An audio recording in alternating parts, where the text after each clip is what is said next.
તો નો હોસ્પિટલ જાય, કાલ ડાયરામ જાય છે, 2 ઇન્જેક્શન આપો, અમે ઈ નો થાય યાર. ઈ તો મનની પ્રસન્નતા, દિલની દાતારી, ગુમડાની રૂજ અને ટાઢિયા તાવની ટાઈટ. આ બધા હેરડા અંદરથી ફૂટે. આ બાજુ જો બેનો બેઠા, જેને ભજન વાલું છે એ બેઠા, ભેંસું વાલું છે એ વહી ગઈ. 2 દિવસ જાગરણ કરી લેવાનું યાર. આવો અવસર દરરોજ નથી આવવાનો. આવો અવસર ક્યારેક આવતો હોય ત્યારે જાગરણ કરી લેવાનું, જાગી લેવાનું, દિવસે કામ કરી લેવાનું. આ તમારે તો અહીંયા 2-3 દિવસે, અમારે રોજનું બોલો. અમારે હું દિવસે કામ જ નહીં હોય કે અમે આવું લુખા છીએ.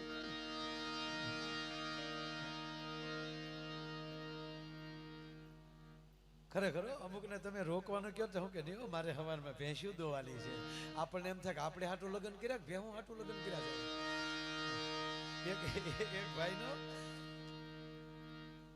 એક ભાઈની ભેંસનો પાડો ગુજરી ગયો, પાડો મરી ગયો. પાડો લગભગ પાડા મરી જ જાય. પાડાની તો એવી સમજો, પાડો જન્મતા વેદ બિચારો સાસ ઉપર હાલતો હોય. હા, પાડ્યું બેઠ્યું દૂધ પીવ્યો.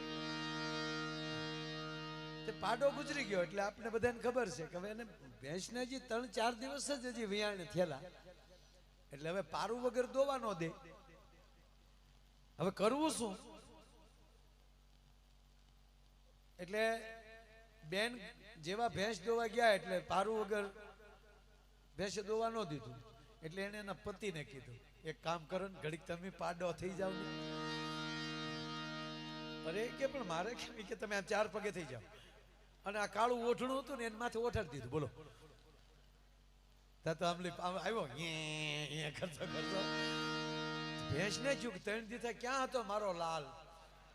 ભેંસ મળી ચાટવા. બોલો, અને ભેંસે દોવા દીધું. 1 દી દોવા દીધું, 2 દી દોવા દીધું, 3જે દિવસે ભેંસની નજર પગમાં ગઈ ને બૂટ ફાળી ગઈ. ભેંસને ચૂક બૂટ પહેરે એ મારો ન હોય. એક ધગ મૂકીને તે ગમેણમાં ગોટો વાળી દીધો. દૂધ હાટું પાડા થાય એની સંસ્કૃતિની વાતો ન રહે સાહેબ. ઓલા રત્નો રૂપાળા અને દરિયો પહેરે નહીં મોતીડાની માળા, ઉપકારી એનો આત્મા. અંગડા ખેડાવતી, ધાન પકાવતી ધરતી પોતે પોતાનું અન્ન નથી ખાતી.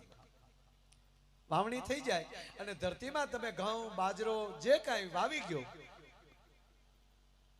તમે જો લોખંડ ને નાખશો ને તો લોખંડ બીજે વર્ષે એમાં કટાઈ ગયું છે, ધરતી ખાઈ જાય. અમુકે માયા દાટી ઈ રાખ થઈ ગઈ ને. જો આ પૈસામાં કરંટ બહુ છે, આ રૂપિયામાં કરંટ બહુ છે. એ તો વાતું થાય નથી. આપણે સવારમાં ટીવી ચાલુ કરીએ તો 2-3 ચેનલ ઉપર તમને સાંભળવા મળે નથી. અમુક જે પ્રવચનો કરતા હોય, એ સંપત્તિ કે પીછે મત દોડો. એ તો હાથ કા મેલ હૈ. તો ઉખેડીને આશ્રમ કરી નાખો ને. ના, આની જરૂર છે. આ વ્યવસ્થા છે કે પેટ્રોલ પંપે 2 દુહા ગાય કે ટાંકી ફૂલ ન કરી દે તો તમે નો પંપે જઈને છોડી બાંધલા ના, એમાં તમારે દેવા જ પડે, સંપત્તિ દેવી જ પડે. ગુમાવ્યા વગર કઈ મળતું નથી. એ વ્યવસ્થા છે. પણ એક કહું કે એને જીવન ન કરી નખાય. આવા ઉત્સવો થતા હોય, જેમ ધરતીમાં તમે એક દાણો નાખો તો ધરતી છે એકના અનેક કરીને આપણને આપે ને. એક બાજરાનો દાણો ઉગે તો એનું ડુંડું તમે જો ગણી ન શકો એટલો એને બદલે એ ધરતી આપણને આપે. બરાબર? તો આ ધાર્મિકતા પણ એવી છે, તમે એમાં 1 રૂપિયો દાન આપો ને તો એ 1000 ગણું કરીને દેવાની એનામાં તાકાત છે. એ વાત નક્કી છે. પણ એનો અર્થ એ નથી થયો કે સંપત્તિ વગર ન રહેવાય. એક જણો હળ હાંકતો હતો ને ત્યારે તો ઓલા લાકડાના હળ હાંકતો હતો. એમાં એ હળ હાંકતા ઘરડ દિન કઈક અવાજ આવ્યો અને હળ ઊભું રહી ગયું, બળદ ઊભા રહી ગયા. જોયું ને, જ્યાં ખોદ્યું ને તો આખો ત્રાંબાનો ઘડો નીકળ્યો, હોના મોરથી ભરેલો. હવે એટલા હોના મોર આવી જાય પછી કોઈ હળ હાકે? બળદને છોડી મૂક્યા, ઘડો લઈ અને ઘરે જાતો હતો. તો રસ્તામાં નદી આવી. તેને શું થયું ખબર? કે આ નદીમાં ધૂળવાળા છે ને તે ધોઈ નાખો, સ્વચ્છ કરીને ચોખ્ખા કરીને લઈ જાઓ. એ ધોતો હતો ને તો ઉપરવા વરસાદ પાણીનો ઓચિતા ગળકો આવ્યો તો હાથમાં ઘડો હતો એ છટકી ગયો, તા તો આનો મગજ એ છટકી ગયો. બસ મોઢામાં એક જ વેણ, હો આટા ગયા હાવ. આવીને ગઈ હામાં મળે કોઈ ભાઈ રામ રામ, તક આવીને ગઈ. શું ભાઈ વાડીએ જી આવ્યા? આવીને ગઈ. આખું ગામ ટેન્શનમાં, આખું પરિવાર ટેન્શનમાં. એની પત્નીને તો વેમ પડ્યો કે કોણ આવીને ગઈ? હું બેઠી ને 15 દી થયા હો, 15 દી વયા ગયા માથેલી. એ 15 દી વયા ગયા પછી એકવાર નીંદર માલી જાગ્યો ને નીંદર આવે એટલે માણસનો આત્મો ઠેકાણે આવી જાય. એટલે જાગ્યો ને પછી એની પત્નીએ કીધું કે 15 દિવસથી શું આવીને ગઈ કરો છે શું? તાકે હા ભાઈ હું હળ હાંકતો હતો. તાકે તો મને ખબર છે તમે તે દી 15 દી પહેલા વાડીએ હળ હાંકતા હતા. બસ એ હળ હાંકતો હતો ને એમાં હળ અટકી ગયું, ખોદ્યું તા તો આખો ત્રાંબાનો ઘડો નીકળ્યો હોના મોરનો. હવે બેને હોના મોરની વાત સાંભળી તા તો એના માથેલી ચૂંદડી ઉઠી. એમ પછી હું થયું? તાક પછી હું નદીએ ધોવા ગયો. તાક પછી ઉપરવા વરસાદ, પાણીનો ગળકો આવ્યો અને હાથમાલી ઘડો ચટકી ગયો અને નદીમાં વયો ગયો. તા તો બાઈની કમાન ચટકી ગઈ. એને અંબોડો છૂટો કર્યો અને ઊભી બજારે નીકળી. ધોવા જવાય? એ બેન જય શ્રી કૃષ્ણ. તા કે ધોવા જવાય? હવે કોની દાટેલી ને કોને મળી બોલો લ્યો, કોના ચટકાવી નાખ્યા. પણ સંપત્તિ હાથમાં આવી જાય ત્યારે આના આવા ધાર્મિક સદુપયોગ કરી લે, એને કોઈ દી તકલીફ ન પડે. એટલે મોંઘા મૂલ વાળા એવા રત્નો રૂપાળા.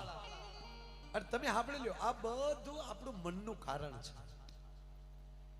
હમણાં વિષ્ણુ પ્રસાદ દાદાએ વાત કરી ને, એક શેઠની હવેલી સળગતી હતી. શેઠ બાર ગામ હતા, ગામમાં આવ્યા તા તો એને આખી હવેલી સળગે. હવે હવેલીમાં બધું એનું ઘરેલું હતું. હવે હડ આખી હવેલી સળગે. તેથી કઈ ફાયર બ્રિગેડની વ્યવસ્થા નહીં. ગામ માટી નાખે, પાણી નાખે, પણ એ કઈ બોલાય? તા તો શેઠને છે ઓહો મરી ગયો, એ મને મૂકી ગયો, મારી હવેલી હળગે, એ મને મૂકી ગયો. એને એમ કે ભેગો બળી જાવ. ગામે પકડી લીધો કે શેઠ હવે પરમાત્માની ઈચ્છા હોય એવું થાય, મૂકો ને બધું. બહુ શેઠ રડતા હતા.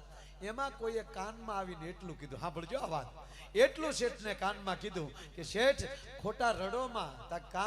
તાકે 15 દી પહેલા તમારા દીકરાએ હવેલી વેચી નાખી હતી. એ તો વેચાઈ ગઈ. એમ આપણી નહોતી, એમ આપણે એના પૈસા આવી ગયા હતા કે હા. તા તો શેઠ ઢીલા પડી ગયો. અરે હા ભગવાનની માયા હોય એવું થાય ને. ઢીલો પડી ગયો. આપણું ક્યાં છે? જો સ્વાર્થ અડી ગયો હાવ. તા તો પછી રાખ વધી, ચા પાણી પીધા. શેઠ તો બધાને ગણ્યાન મળ્યા દેવા. ઈનાઈ શેઠ જેણે લીધી એને બાપા, જેની હોય એને હવે ચિંતા કરતા નહીં, ભગવાનની ઈચ્છા હોય એવું થાય. શેઠ બોધ મળ્યા દેવા. ત્યાં પાછું કોકે આવીને કીધું શેઠ કે હા ઈ સોદો તો કેન્સલ થયો તો. તો હેવડો પડ્યો ઈનો પાછો. ઓય બાપા, જા મારું ને તારું છોડી મૂકે ને, આનું નામ પરમાત્માની કૃપા છે. કોકનું છે ઈ પણ મારું છે, અને મારું છે એ આખા જગતનું છે. આવો જ્યારે વિચાર આવી જાય પછી એનો કોઈ પલ્લો ન પકડી શકે. આજે અહીંયા આપણા ધામમાં બેઠા છીએ, સાંભળો તો અહીંયા બધા બેઠા છે, દરેક વરણ છે. સંતો એટલા છે, યુવાનો, બાળકથી લઈને યુવાન વૃદ્ધ સુધી તમામની હાજરી છે, માતાઓ બહેનોની હાજરી. પણ એક રૂપ થઈ જાય છે બધા. અહીંયા નાના મોટાનો ભેદભાવ નથી. જ્યારે સમૂહમાં ભેગા થઈ જાઓ ત્યારે ભેદભાવ તૂટી જાય છે, ભેદભાવ વયો જાય છે. ઇતિહાસ તો આનો જાણો છો તમે કે આ જંગલમાં મંગલ એક મહાપુરુષે કર્યું. ઠાકર એની ભેગો હતો જ્યોત સાથે. જ્યોતની પણ કથા છે. અને એમાંય અહીંયા વિષ્ણુ પ્રસાદ દાદાએ જે વાત કરી કે આ જગ્યા કઈ જેવી તેવી ધરા નથી. આ તાકાત તો ધરાની છે ને, પણ તકલીફ પધારો છે.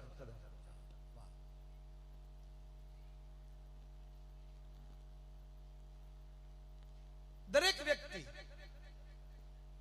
જ્યારે અહીંયા જે બધા આવ્યા છે ને કાળું છે, બધાને એમ લાગે કે આપણું ધામ છે. બાબુપુરી બાપુ આયલી જે આવું કઈક હુકમ કરે અને માણસો આ તમે આમ આમ આમ ઠેઠલી કેટલા કેટલા કિલોમીટર સિરીઝ મારી છે. આ વિસ્તારમાં ચર્ચા થાય છે અને નાના કાપડું જ પાછું આવો ને આવો ઉત્સવ આવનારી 3, 4 અને 5 તારીખ ત્યાં પણ આવો પ્રતિષ્ઠા ઉત્સવ એને તાળીના ગડાટથી વધાવો. એમના તરફથી પણ જાહેર બધાને આમંત્રણ આપું છું. એમાંય રૂડા કાર્યક્રમો છે. મને વાત કરી કે ત્યાં આવો ઉત્સવ છે, ત્યાં મેં અત્યારે પ્રસાદ લીધા,